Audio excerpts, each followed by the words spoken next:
What's up guys, Houndish here, and today we're jumping in with some Destiny 2 news and updates. And in this one, Bungie disable more items in game as they cause trouble in the sandbox. Plus they confirm their intention to buff various elements of Solar 3.0 in the future, so we'll explain that. And we'll also touch on hidden chests in the new dungeon, as well as some very cool rewards. Then we'll check out double dipping the chests in the containment, a future Telesto Emblem, presumably to commemorate all the trouble it causes. Plus we'll touch on new Solar Fragment perks, D2's next patch coming soon, and plenty more in the video. But before we get into it guys, you may have heard about the mighty Raid Shadow Legends, the biggest free mobile game out right now, available to play for anyone on mobile devices and PC. Raid has more than 600 awesome champions with unique skills, factions, and a ton of attributes which can be customized with artifacts. And these champions are incredibly varied and are equipped in different ways to tackle bosses, dungeons, or PvP arena matches. And the combatants in Raid form part of in-game factions such as the Bannerlords, and one of their legendary champions is Raglan, who is the absolute best reviver in the game. She can place attacks on enemies which drain their energy and grant it back to allies, but she can also remove debuffs from teammates, heal, and get players back in the game.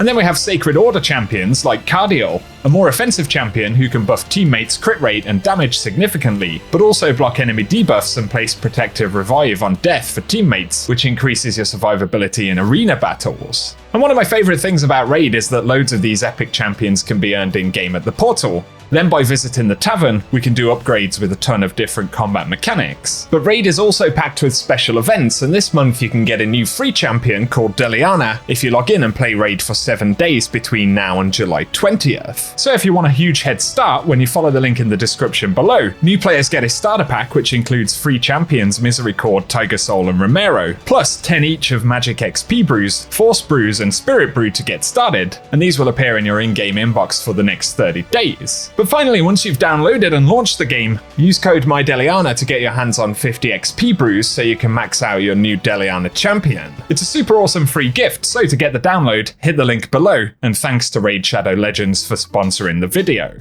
And starting out today, first thing to note, but Bungie help tweeted and said, due to a performance issue with the Ember of Benevolence fragment not working as intended with other sources, it has been disabled for use until a fix can be deployed at a later date. And the ETA on that currently is June the 7th. And Kevin Yanis from Bungie went on to say that as the team was investigating early feedback, we discovered several issues that were causing Ember of Benevolence to activate inconsistently and without refreshing. And so they've disabled it so that it doesn't take up a slot. He also added on the subject of Solar 3.0, while we're totally reading feedback and thinking of iterations to Solar 3.0 this season, we don't expect there to be any merging or introduction of new aspects. But existing aspects will get tuned or enhanced in various ways. And of course there are some fragments that we've yet to earn this season, we'll touch on those in a moment. But it points out that most of their tuning is going to focus around buffing the stuff that Solar 3.0 currently has. So give us your thoughts down in the comment section. Another sandbox related thing though, and players have asked why Vortex and Void Wall grenades are doing 3 times less damage than they were before the update. And DMG said that they are aware of it and are currently looking at why it's happening. But of course in this early stage they are juggling quite a few different bugs and issues which need to be addressed.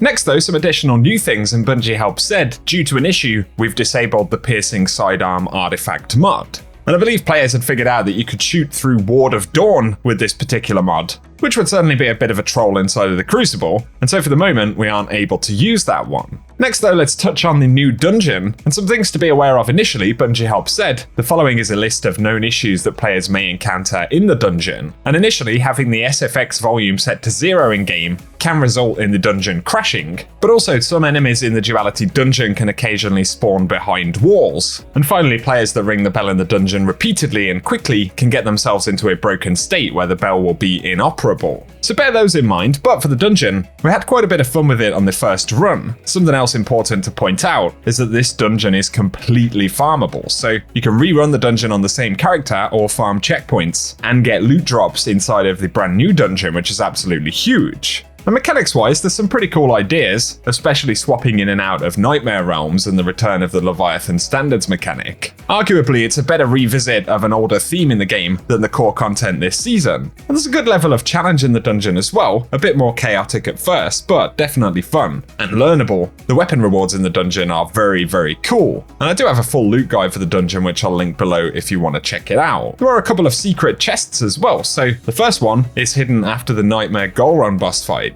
Once that's completed, when you arrive at the statue room with the series of statues around the middle, in the normal realm, up on one of the doorway ledges opposite the entrance, you can find one of the chests. I had to jump up on top of this statue to get up onto the ledge there. And then the second chest is in the depths area after you enter the vault. So once that's done, you get to the room with the box covered by a giant sheet. Beneath the box is a repressed memory of Callus, and there are a bunch of these collectibles throughout the dungeon. But also nearby through a very small tunnel, there's the second chest for the dungeon, and these chests will drop rewards that we've already acquired. But of course we'll get random rolls and things like that. Didn't manage to pick up the new exotic in the dungeon just yet, but of course with it being farmable, it's going to give a lot of players the opportunity to pick that up, as well as unlocking the triumphs that give us bonus chances at that exotic drop. So give us your thoughts on the dungeon down below if you've managed to jump in and complete it. Perhaps not the first piece of content that everyone goes for in the season, but I'd say it's definitely one of the premier bits of content we've got at the moment. And give us your thoughts in the comments section. Up next though, let's move back to other season content and something worth bearing in mind for the containment activity. And it is possible to double dip some of the additional chests that spawn after a full completion of the event. So basically when you finish the full event and kill the boss, there are various rooms around the outside of Castellum, and they have a chance to have a chest hidden within. I believe 2 additional chests can spawn. However, after opening these chests, it is possible to open them again by very quickly running to a different load zone and then returning to Castellum. So it has to be done pretty quickly, but you can see there's a chest in the room in the bottom corner right here.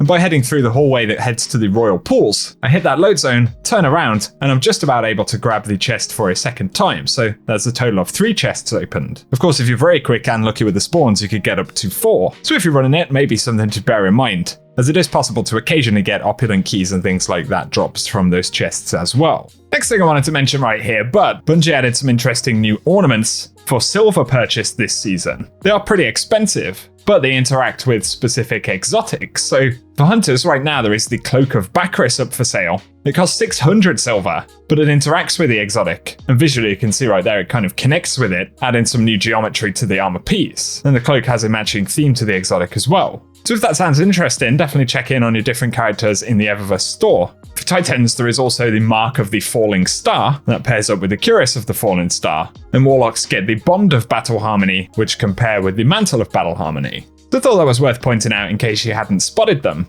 Something that's interesting in the database though is a hidden emblem which may be released in the future. Not sure if it's actually a finished emblem right here, but it's called Schrodinger's Gun. And initially it has a database placeholder background image with a Telesto icon over the top of it, and then this bizarre kind of Telesto imagery in the background of the main emblem itself. And so it looks like we might get a Telesto special offer emblem at some point in the future. It's kind of hard to tell whether the emblem's unfinished or if that visual bugginess, if you like, is sort of a part of the meme that the emblem appears to be. I'm going to go with the second one, but give us your thoughts down below, and I'll keep you posted if it's something we hear more info about through the course of the season.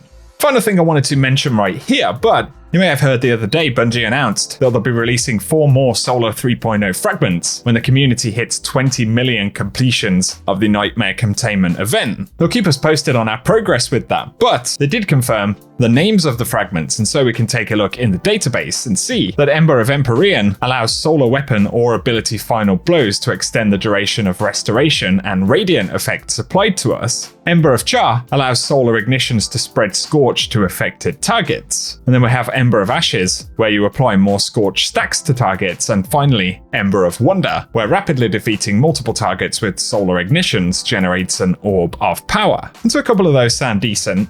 And let us know which ones you'll be interested in trying out first in the comment section. But the final mention for today is that we will get a new hotfix for Destiny 2 next Tuesday on May 31st, and this is hotfix 4101, which will land exactly at weekly reset and will get a 15-minute downtime immediately before the reset in-game. We don't know what the changes will be for sure just yet, but Bungie do have a pretty significant list of known issues, including gunsmith weapons not having masterwork slots on them, Guardian Games items which haven't been removed or distributed, and then bugs on weapon perks like bait and switch. Also though, Bungie say that Telesto is causing crashes when players interact with Banshee, and they add that they aren't kidding. How is it that Telesto can cause so much trouble? But then the Trespasser not appearing in collections, Artifice Armor missing its extra mod slots, and various other issues, so it's possible that some of those could be addressed next week, but as always, I'll keep you posted with that patch. And for today, guys, that is what we have to round up inside of the video. So as always, I hope you've enjoyed this one and found it useful. If you have, a rating down below really does help us out on the channel. Plus, feel free to get subscribed and turn on notifications if you're new around here, as we cover a lot of Destiny content. Otherwise though, as always, thank you for tuning in, and I hope you guys have an awesome day.